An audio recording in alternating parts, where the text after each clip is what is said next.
or negative or positive y-axis or negative y-axis. Okay, and that's why these vectors are said to be equal vector. The equal vector ची definition काय करते? Two vectors are said to be equal when their directions are same and their magnitudes are equal. जेव्हा त्यांची direction same असेल आणि magnitude equal असेल अशा वेक्टर्सला आपल्याला काय म्हणता येईल? Equal vector. दुसरी डेफिनेशन जी आपण डिस्कस केली होती ती पाहिली ती आपण पॅरलल वेक्टरची. तर इथे पण दोन्ही वेक्टरची डायरेक्शन तर सेम असते पण दोन वेक्टरचं मॅग्निट्यूड हे सेम नसतं. वेक्टर ए बार त्याचं मॅग्निट्यूड आहे मॉड ऑफ ए आणि वेक्टर जो बी बार आहे त्याचं मॅग्निट्यूड ए पेक्षा काहीतरी जास्त आहे, ते n टाइम्स जास्त आहे, ते n multiplied by mod of A. Vector A चं मॅग्निट्यूड मॉड ऑफ ए आहे, बी चं मॅग्निट्यूड ए च्या मॅग्निट्यूडच्या mod of A is the magnitude of A bar. तर पहिल्या वेक्टरच्या मॅग्निट्यूडच्या n टाइम्स जास्त आहे म्हणजे दोघांचं मॅग्निट्यूड डिफरंट आहे. Mod of A is not equals to mod of B. A चं मॅग्निट्यूड आणि बी चं मॅग्निट्यूड सेम नाहीये, सारखं नाहीये, फक्त डायरेक्शन सारखी आहे. तर अशा वेक्टर्सला आपल्याला काय म्हणता येईल? Parallel vectors. These vectors are called parallel vectors. Okay. Third anti parallel vector. तर इथे डायरेक्शन पण सेम डिफरंट आहे आणि मॅग्निट्यूड पण डिफरंट आहे. पहिला वेक्टर आहे ए बार, त्याचं मॅग्निट्यूड मॉड ऑफ ए आहे. It is directed towards negative x axis. And another second vector b bar is parallel to the first vector but its direction is along positive x axis. So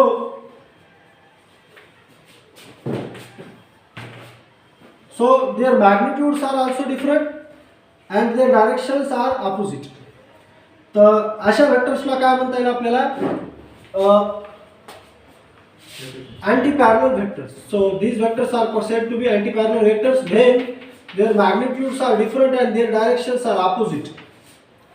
त्यांचं magnitude different आहे आणि equal नाही आहे आणि direction कशी आहे? Opposite आहे. अशा वेक्टरला काय म्हणता येईल? Anti parallel.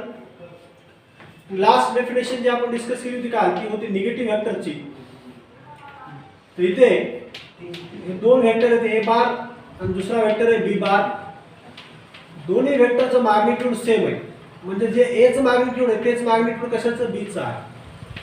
तर magnitude of A is equal to mod of B. पहिल्या वेक्टरचं मॅग्निट्यूड आणि दुसऱ्या वेक्टरचं मॅग्निट्यूड सेम आहे, फक्त डायरेक्शन कशी आहे? दोघांची अपोजिट आहे. एकाची डायरेक्शन पॉझिटिव्ह एक्स ॲक्सिस कडे तर दुसऱ्याची निगेटिव्ह एक्स ॲक्सिस कडे. डायरेक्शन अपोजिट आहे, मॅग्निट्यूड इक्वल आहे. तर अशा दोन वेक्टरला काय म्हणता येईल आपल्याला? निगेटिव्ह वेक्टर्स किंवा अपोजिट वेक्टर्स. ठीक आहे. तर आपण याला कसं लिहू शकतो किंवा कसं म्हणता येईल याला? तर B bar is a negative vector of A bar. A बारचा निगेटिव्ह वेक्टर काय आहे? बी बार आहे. म्हणजे ए बारचे अपोजिट कोण आहे? B bar. किंवा याला आपण असं पण म्हणू शकतो A bar is a negative vector of B bar. A bar हा बी चा काय आहे? निगेटिव्ह वेक्टर आहे किंवा बी हा ए चा निगेटिव्ह वेक्टर. याला असं वाचायचं B bar is negative vector of A bar. किंवा याला कसं वाचायचं? तर A bar is a negative vector of B bar. ठीक आहे. बी हा ए चा निगेटिव्ह वेक्टर आहे किंवा ए हा बी चा निगेटिव्ह वेक्टर आहे. तर इथं मायनस साइन काय सांगते? या दोघांची डायरेक्शन कशी आहे? अपोजिट आहे. पण मॅग्निट्यूड हे इक्वल साइन काय सांगतं? दोघांचं मॅग्निट्यूड इक्वल आहे, फक्त मायनस साइन काय सांगतं? त्या दोघांची डायरेक्शन कशी आहे? अपोजिट आहे. हाच या दोघांमधला फरक. ठीक आहे. तर समजले negative vector, equal vector, parallel vector आणि अँटी पॅरलल वेक्टर. इथपर्यंत कोणाला काय अडचण आहे का?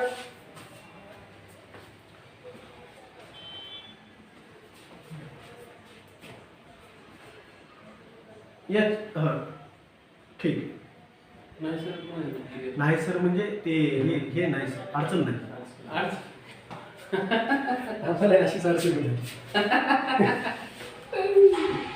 ठीक आहे. चला नेक्स्ट डेफिनेशन पाहू आपण. तर नेक्स्ट डेफिनेशन आपण जी पाहणार आहे ती आहे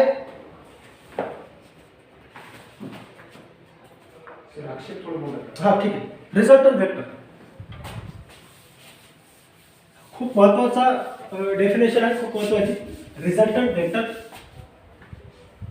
बऱ्याचशा वेळेस हा शब्द आपण वापरणार त्या चॅप्टरमध्ये.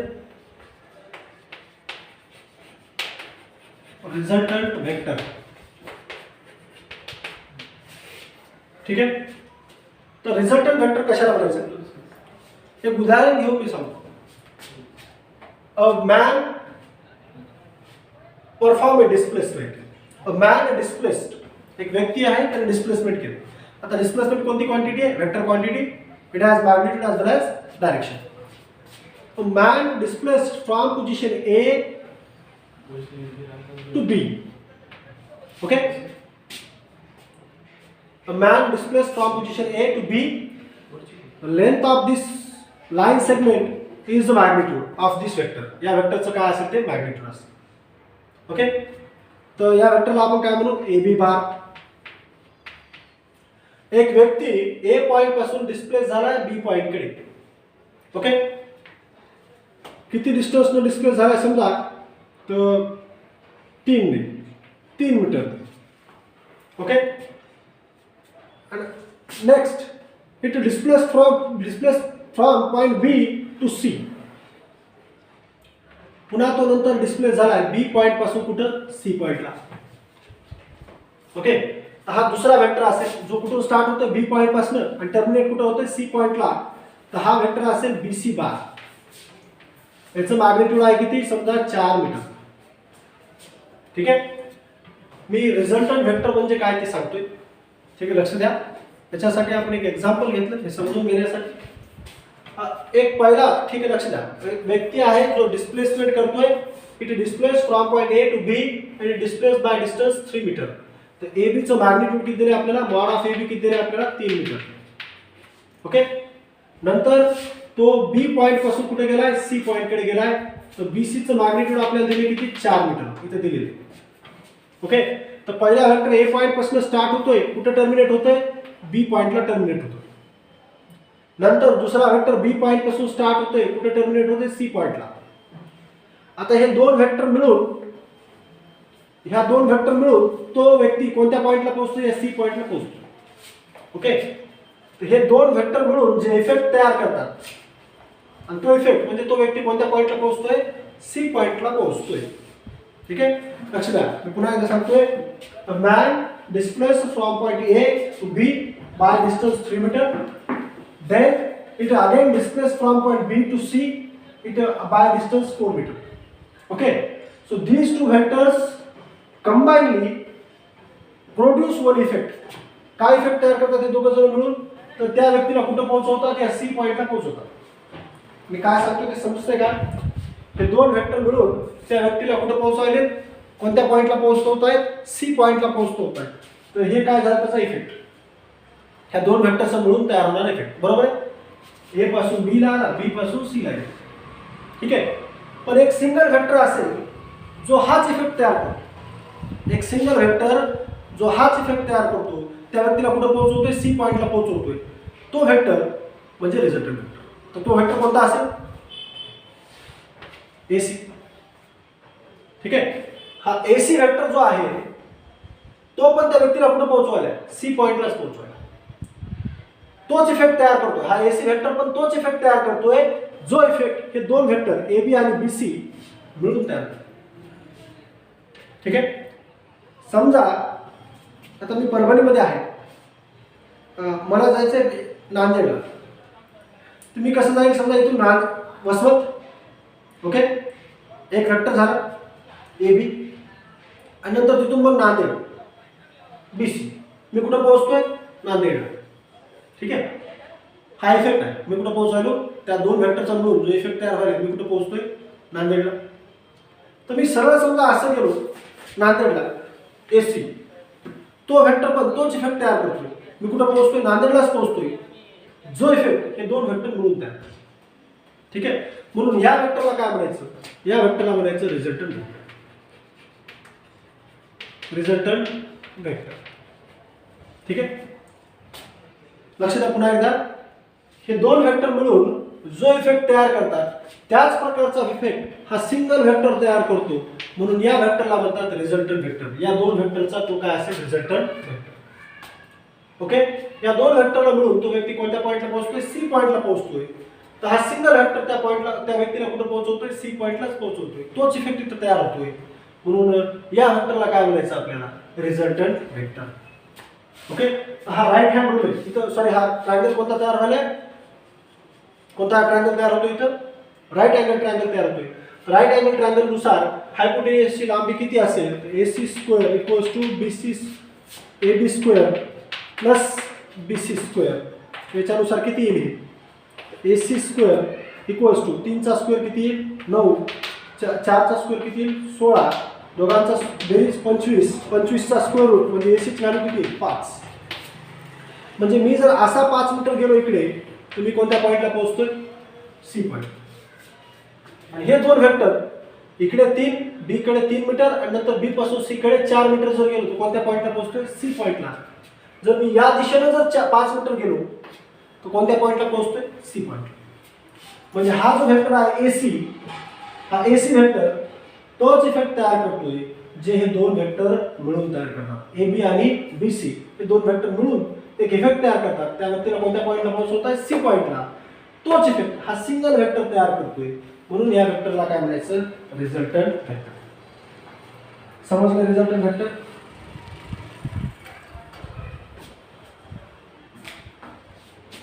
समजले?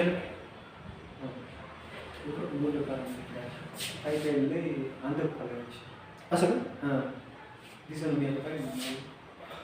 बरं, ठीक आहे. दुसऱ्या विषयी ते लिहिते वेळेस तसं माहिती.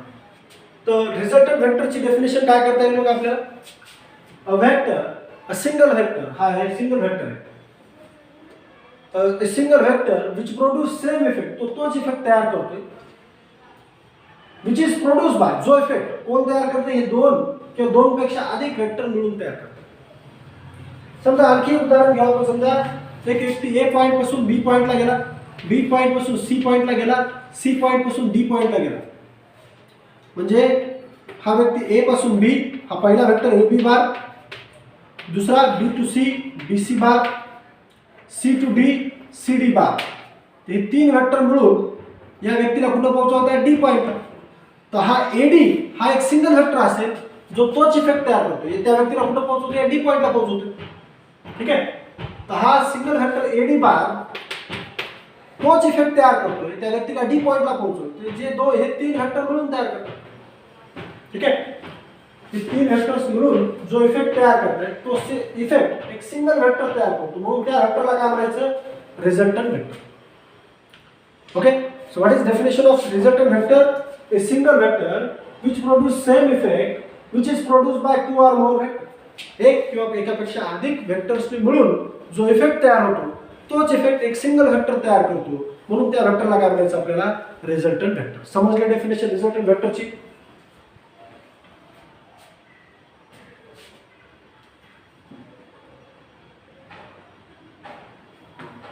ठीक आहे. मी म्हटलं तर घेऊन देतो की महत्वाची डेफिनेशन आहे, त्याला पाठ करा. सगळ्याच टाइप्स पाठ करा बरं. मी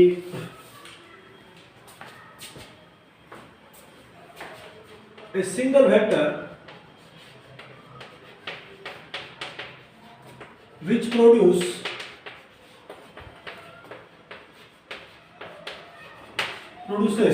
same effect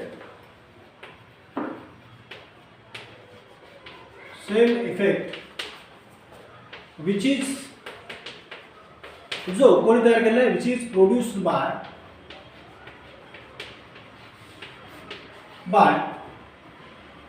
टू और मोर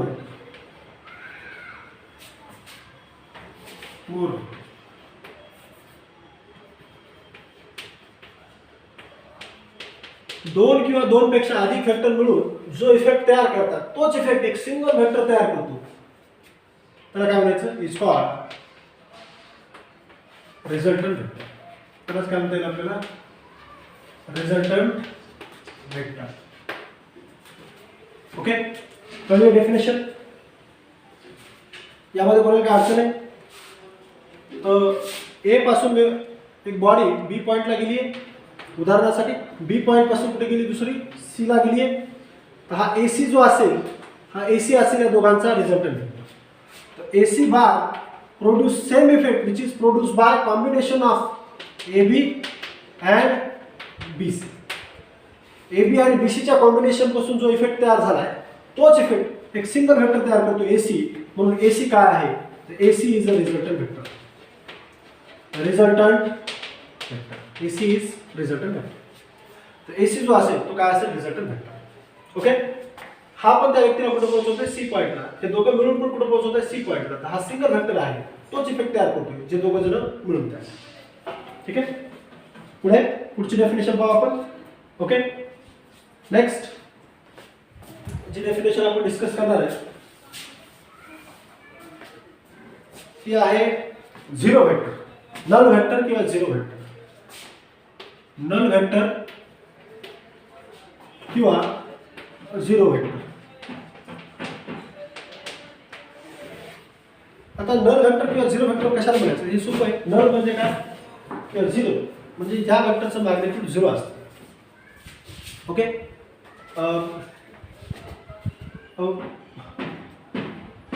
a vector whose magnitude is zero but has particular direction. A vector whose magnitude is zero, असा वेक्टर ज्याचं मॅग्निट्यूड झिरो आहे बट हॅज पर्टिक्युलर डायरेक्शन, एखादी डायरेक्शन आहे. डायरेक्शन एखादी पर्टिक्युलर डायरेक्शन आहे इज कॉल्ड झिरो वेक्टर. पण zero वेक्टरचं example काय, समजा मी आता थांबलेलो आहे, माझी व्हेलॉसिटी काय सध्या झिरो. व्हेलॉसिटी काय झिरो. मी रेस्ट पोझिशनला आहे, रेस्ट पोझिशनला माझी व्हेलॉसिटी काय असेल झिरो असेल. पण मी आता मूव्ह करतोय, थोड्या वेळानंतर मी मूव्ह करणार आहे, माझी डायरेक्शन आहे, मी या दिशेने मूव्ह करणार आहे. ठीक आहे, मी या दिशेने मूव्ह होणार आहे पण सध्या माझी व्हेलॉसिटी झिरो आहे. तर व्हेलॉसिटी वेक्टर म्हणजे माझं व्हेलॉसिटीचं मॅग्निट्यूड झिरो आहे पण मी या दिशेने आता काय करणार आहे मूव्ह करणार आहे. तसंच गॅसचे मॉलिक्युल्स तुम्ही आता केमिस्ट्रीमध्ये म्हणा, थर्मोडायनॅमिक्स चॅप्टर आहे तुम्हाला त्याच्यामध्ये तुम्हाला लक्षात येईल गॅसचे मॉलिक्यूल कंटिन्युअसली इकडे तिकडे मूव्ह होतात. आपल्या आसपास बरेचसा गॅस आहे, हवा आहे, एअर मॉलिक्युल्स आहे. तर एखादा थांबलेला एअर मॉलिक्यूल जर असेल तर तो पर्टिक्युलर दिशेने तर मूव्ह होणारच आहे पण तो सध्या रेस्ट पोझिशनमध्ये आहे तर त्याची व्हेलॉसिटी काय असेल झिरो. त्याचं मॅग्निट्यूड झिरो आहे पण it has particular direction. Okay, किंवा आणखी एक उदाहरण जर द्यायचं झालं याच्यामध्ये तर acceleration in uniform motion, uniform linear motion. आता acceleration in uniform motion.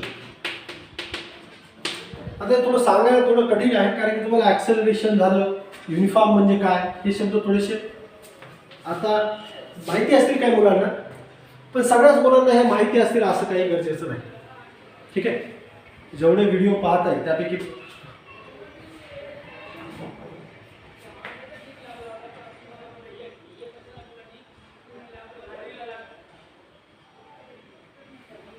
Sir दिसत आहे का क्लिअर.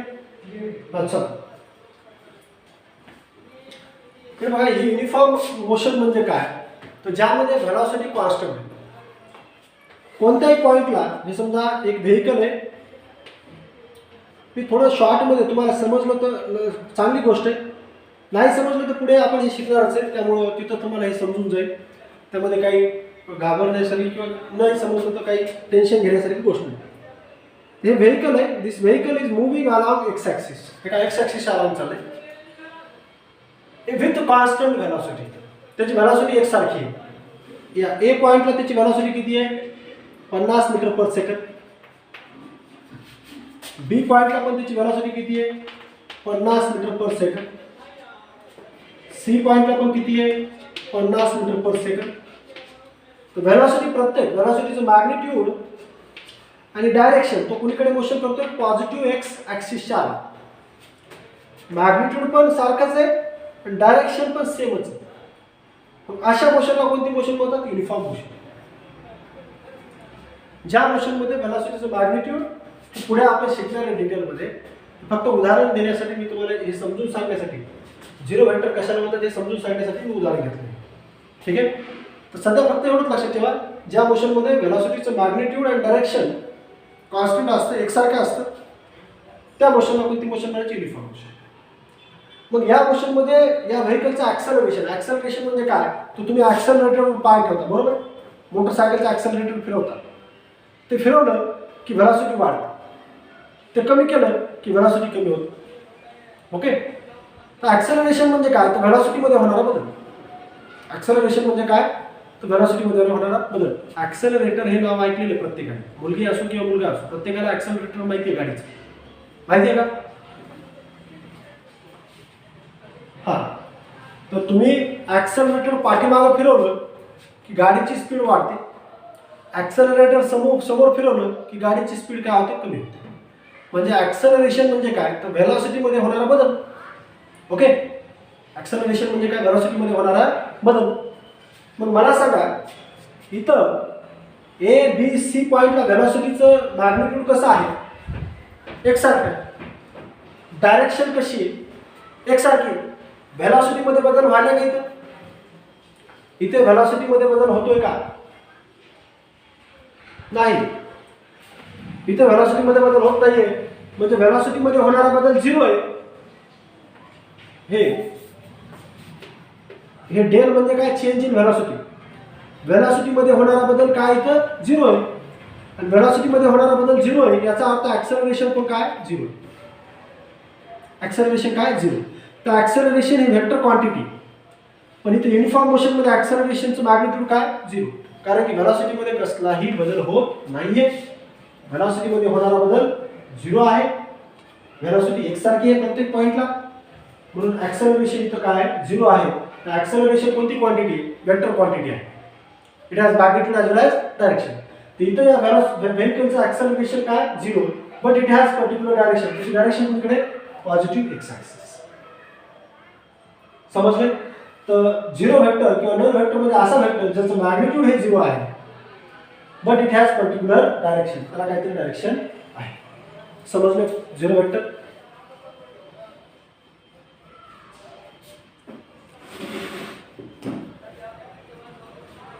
गायत्री जाधव काय नो मास्टर का?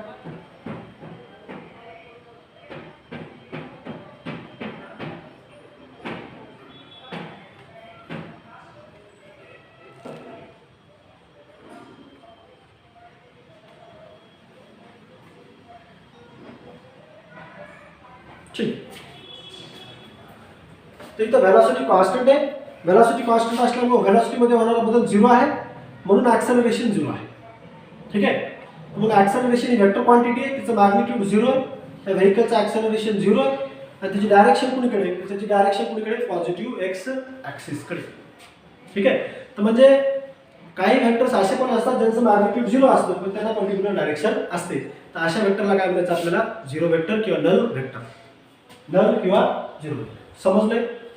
पुढे जाऊ आपण, हे जर समजलं असेल तर. ओके.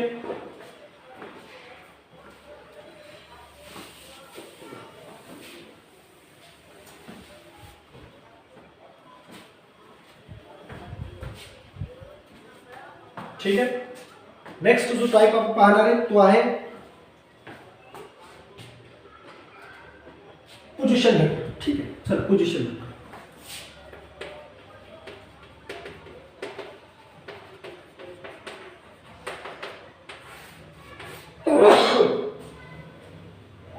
पोझिशन व्हेक्टर समजून घेण्यासाठी आपण एक क्लासरूम घेऊ. ही क्लासरूम आहे. दिस इज आवर क्लासरूम. आणि ह्या तुमच्या सीट्स आहेत. तुम्ही इथे कुठेतरी बसलेला आहात. जास्त नाही काढत मी. सध्या तर तुम्ही खूप दूर दूर बसलेला आहात. ठीक आहे. So this is our classroom. Okay. And this is the X axis of our classroom. and this is the y axis of our classroom. Okay. तर हा काय झाला? X Y coordinate system. ही कोणती कोऑर्डिनेट सिस्टीम झाली? Cartesian coordinate system. This is a coordinate system. Okay. ही काय झाली? एक कोऑर्डिनेट सिस्टीम झाली. समजले? आपली क्लासरूम आहे, त्या क्लासरूम मध्ये तुम्ही बसलेला आहात. समजा तुमच्या सीट्स आहेत, या ठीक आहे त्या क्लासरूममध्ये. ओके, आणि ह्या क्लासरूमची एक भिंत जी असेल ती एक्स ॲक्सिस कन्सिडर करू, दुसरी जी आहे ती वाय ॲक्सिस कन्सिडर करू. तर ही काय तयार होईल, कोऑर्डिनेट सिस्टीम तयार होईल. हा त्या कोऑर्डिनेट सिस्टीमचा ओरिजिन असतो. इथं हा कोऑर्डिनेट सिस्टीमचा काय असतो, ओरिजिन. ओके, ठीक आहे. पुढे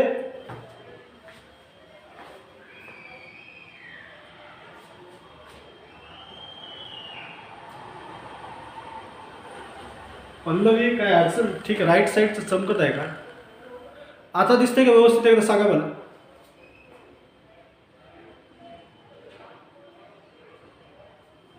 व्यवस्थित दिसतंय का आता, चला ठीक आहे. तर ही आपली कोऑर्डिनेट सिस्टीम आहे.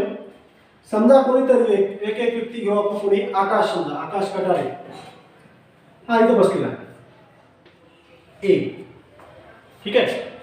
तुम्हाला त्याची पोझिशन जाणून घ्यायची, तर त्याची पोझिशन कशी जाणून घेता येईल, तुम्ही ह्या ओरिजिन पासून एक सरळ लाईन काढणार इथपर्यंत.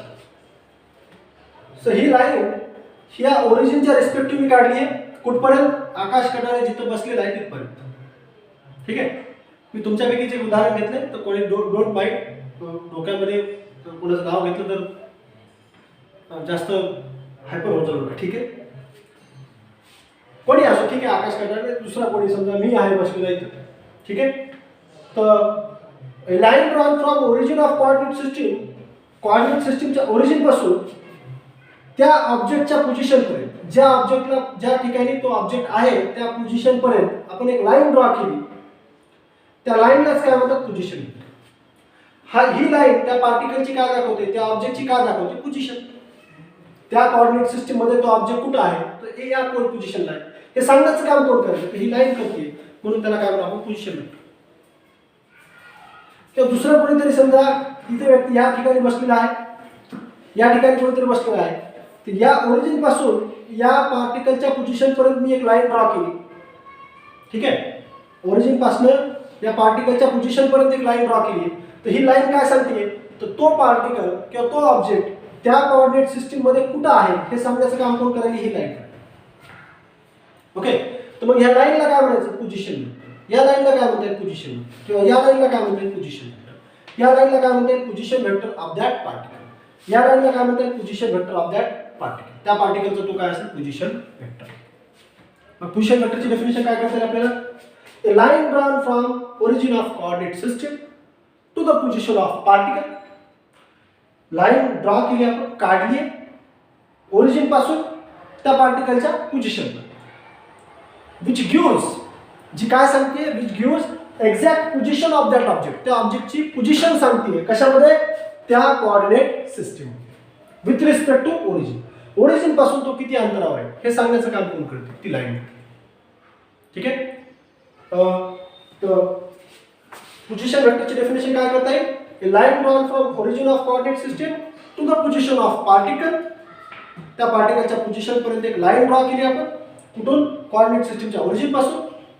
ही लाईन काय सांगते, which gives information about the position of that particle. त्या पार्टिकलची पोझिशन सांगते कशामध्ये, इन गिवन कोऑर्डिनेट सिस्टीम. त्या कोऑर्डिनेट सिस्टीम मध्ये कशाच्या respective, with respect to origin, ओरिजिनच्या रिस्पेक्टिव्ह. ओरिजिन पासून तो ऑब्जेक्ट किती अंतरावर आहे हे सांगण्याचं काम कोण करेल, ही लाईन. हा ऑब्जेक्ट किती अंतरावर आहे हे सांगण्याचं काम कोण करते, ही line. Okay, so what is mean by vector, position vector, a line drawn from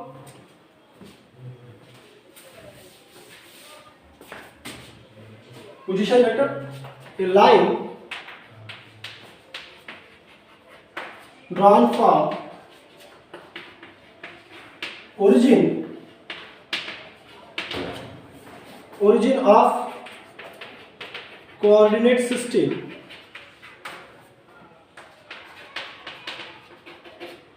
to position of particle in given coordinate system. Position of particle, ठीक आहे. जाऊ एक तर पोझिशन ऑफ पार्टिकल जी काय सांगते, line which gives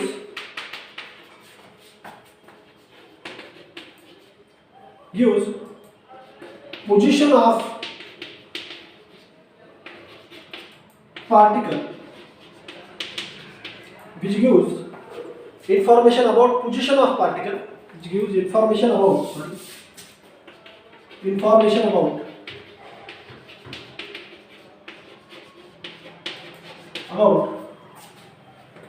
of particle, position of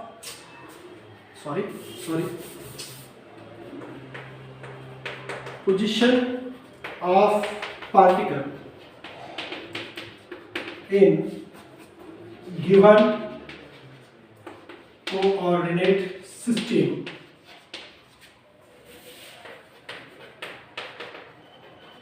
with respect to origin. Origin पासून तो object किती अंतरावर आहे, त्या ऑब्जेक्टची पोझिशन काय आहे हे सांगण्याचं काम कोण करतं, ही लाईन. आणि त्या लाईनला ओरिजिन पासून त्या पार्टिकलच्या पोझिशन पर्यंत आपण काढले त्यालाच काय म्हणतो आपण, पोझिशन वेक्टर. ओके, समजलं पोझिशन वेक्टर. त्याची डायग्राम ही समजा एक्स वाय कोऑर्डिनेट सिस्टीम आहे, एक्स ॲक्सिस वाय ॲक्सिस. इथं कुठेतरी आपला पार्टिकल आहे पी. आपण ओरिजिन पासून, हा ओरिजिन आहे, तर ओरिजिन पासून इथपर्यंत आपण एक लाईन ड्रॉ केली आहे. तर ही लाईन या पार्टिकलची काय सांगते, पोझिशन सांगते एक्स वाय कोऑर्डिनेट सिस्टीम मध्ये with respect to origin. Origin पासून तो पार्टिकल किती अंतरावर आहे त्या एक्स वाय कोऑर्डिनेट सिस्टीम मध्ये हे सांगण्याचं काम जी लाईन करते त्या लाईनला काय म्हणतो आपण, पोझिशन वेक्टर. समजलं पोझिशन वेक्टर. केला मेसेज पावर हां हो ते काय म्हणते, ठीक आहे. चल लक्ष द्या, जरा कोणाला समजलं नाही. तुम्ही आता पृथ्वीच्या सरफेसवर आहात, म्हणजे तुमच्या आसपास काय स्पेस आहे. आणि मी कुठेतरी परभणीमध्ये आहे, तर समजा मी आहे ओरिजिन, आणि तुम्ही कुठे तुमच्या पर्टिक्युलर गावामध्ये बसलेला आहात. तिथपर्यंत माझ्यापासून तिथपर्यंत एक लाईन जर ड्रॉ केली, माझ्यापासून तुमच्या पोझिशनपर्यंत जर लाईन ड्रॉ केली, तर सरळ लाईन जर ड्रॉ केली तर मला तुमची काय मिळेल, एक्झॅक्ट पोझिशन मिळेल. तुम्ही कुठं आहात, किती अंतरावर आहात, ओके, कोणत्या दिशेत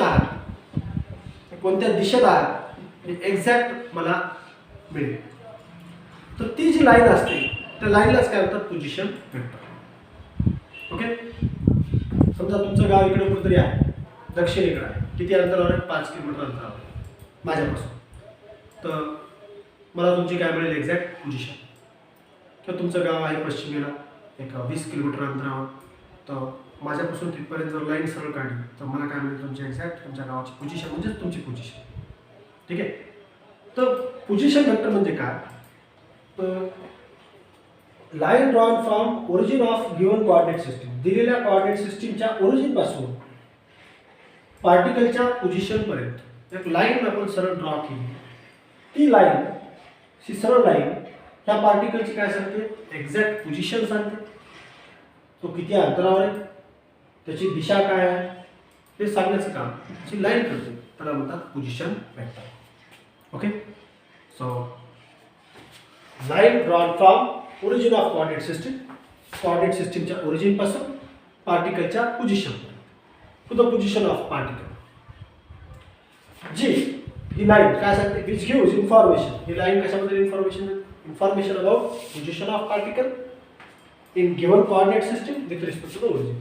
ओरिजिन पासून तो पार्टिकल किती अंतरावर आहे, कोणत्या दिशेने आहे, ओके, हे सर्व सांगण्याचं काम ही लाईन करते. म्हणून त्याला काय म्हणतो आपण, पोझिशन वेक्टर. समजले डेफिनेशन.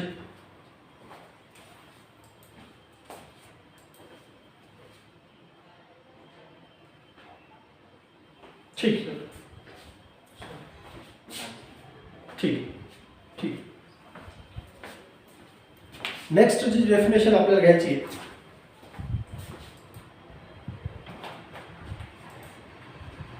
ती आहे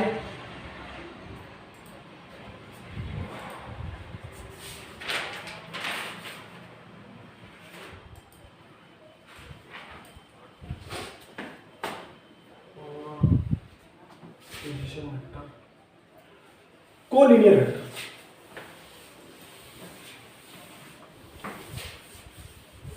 कोलिनियर वेक्टर.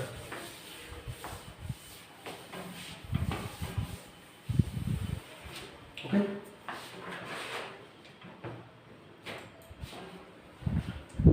नेक्स्ट डेफिनेशन है collinear vector.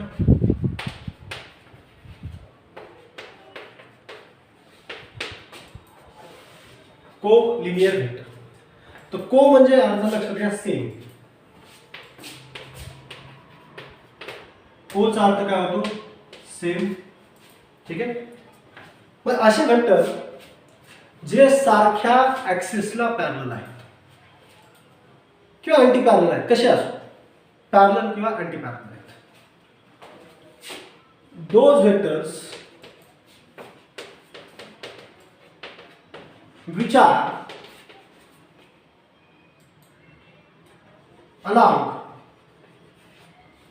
which are directed along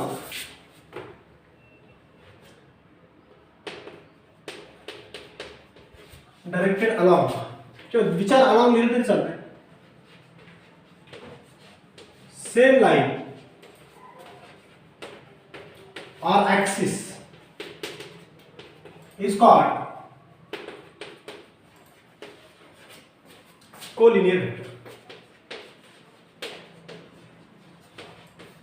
त्या वेक्टरला काय म्हणायचं आपल्याला कोलिनियर वेक्टर म्हणायचं. समजा ही एक्स ऍक्सिस आहे. ओके. कोणती ऍक्सिस आहे? X axis. हा वेक्टर आहे ए बार. ओरिजिन इथून इथपर्यंत या वेक्टरला काय म्हणूया आपण ए बार. आणि दुसरा वेक्टर आहे इथून इथपर्यंत आहे दुसरा वेक्टर त्याच ऍक्सिसच्या बी बार. ओके. इथे हे दोन्ही वेक्टर एक्स ऍक्सिसला पॅरलल आहे. ओके. दोन्ही वेक्टर एक्स ऍक्सिसच्या अलॉंग आहे. पॉझिटिव्ह एक्स ऍक्सिसच्या अलॉंग आहे. ही पॉझिटिव्ह एक्स ऍक्सिस आहे. ओके. यांच्यामधला अँगल किती असेल तर यांच्यामधला अँगल असेल 0. लक्षात अँगल म्हणजे काय? दोन लाईन पॅरलल आहेत एकमेकांना, तर यांच्यामधला अँगल किती असेल 0. इथं पण ए बार आणि बी बार या दोघांची डायरेक्शन सारखी आहे ना, का सेपरेट झालेली अशी नाही. दोघांची डायरेक्शन सेम आहे. डायरेक्शन सेम असल्यामुळं या दोघांमधला अँगल काय असेल 0 असेल. किंवा दुसरी डायग्राम घेऊ आपण. एक्स ऍक्सिसच घेऊ आपण. हे ओरिजिन असेल एक्स ऍक्सिसचा. एक वेक्टर आहे ए बार इकडे आणि दुसरा वेक्टर आहे बी बार इकडे. एक vector A bar is along positive X axis आणि दुसरा vector B bar is along negative X axis. तो निगेटिव्ह एक्स ऍक्सिसच्या अलॉंग. हे दोन्ही वेक्टर एकाच ऍक्सिसच्या अलॉंग आहेत, एक्स ऍक्सिसच्या.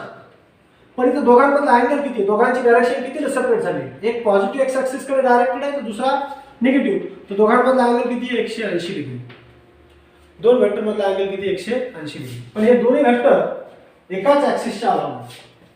ओके. पहिल्या एक्झाम्पल मध्ये दोन्ही वेक्टर पॉझिटिव्ह एक्स ऍक्सिस कडे डायरेक्टेड आहे, दोघांमधला अँगल 0 आहे. दुसऱ्या एक्झाम्पल मध्ये ए बार आणि बी बार दोन्ही वेक्टर एक्स ऍक्सिसच्या अलॉंग आहेत. फक्त एक पॉझिटिव्ह एक्स ऍक्सिस कडे डायरेक्टेड आहे तर दुसरा निगेटिव्ह एक्स ऍक्सिस कडे डायरेक्टेड आहे. दोघांची डायरेक्शन अपोजिट आहे. दोघांमधला अँगल किती 180 डिग्री. ओके. तर मग असे वेक्टर्स जे एकाच ऍक्सिसच्या अलॉंग असतात त्या वेक्टरला काय म्हणायचं कोलिनियर वेक्टर. किंवा दोज वेक्टर्स दुसरी डेफिनेशन काय करतात अँगल वरून. दुसरी डेफिनेशन काय करतात आपल्याला the vectors the angle between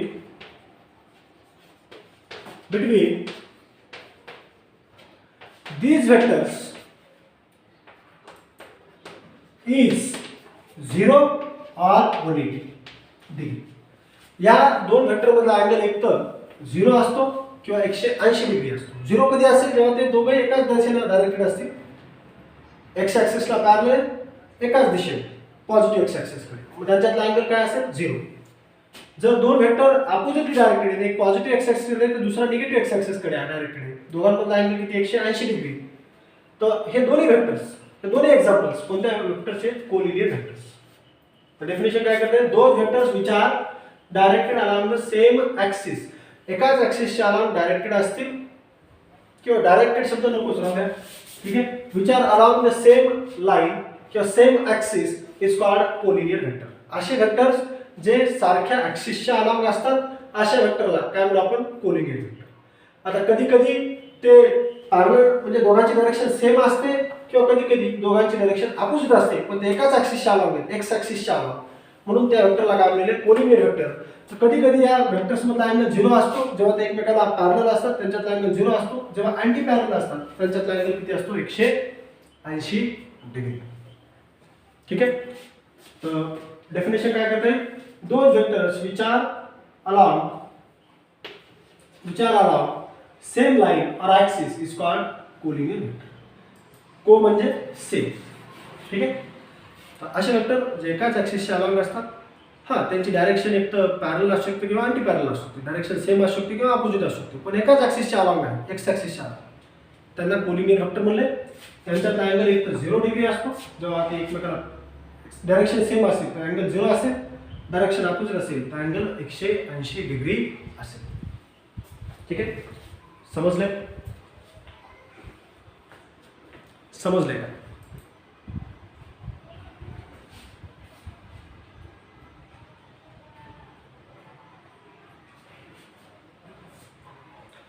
ठीक आहे. तर थांबू आपण. उद्या आणखी काही पॉईंट, आणखी काही डेफिनेशन्स राहिल्या ज्या महत्त्वाच्या आहेत आणि थोड्या मोठ्या आहेत, तर मी त्या उद्याच्यासाठी ठेवल्या. आजचा पिरियड पूर्ण होता, तर आपण उद्या एक आणखी 2-3 डेफिनेशन्स असेच काही व्हेक्टर्स पाहणार आहे. त्याच्यामध्ये कोणाला काही अडचण असेल तर विचारत जातो का? ठीक आहे. थांबू आपण.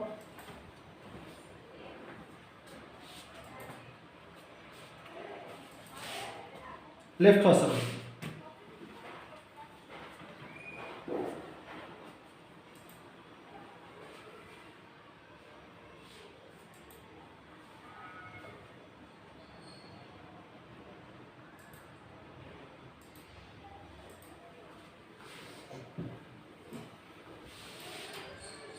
Okay.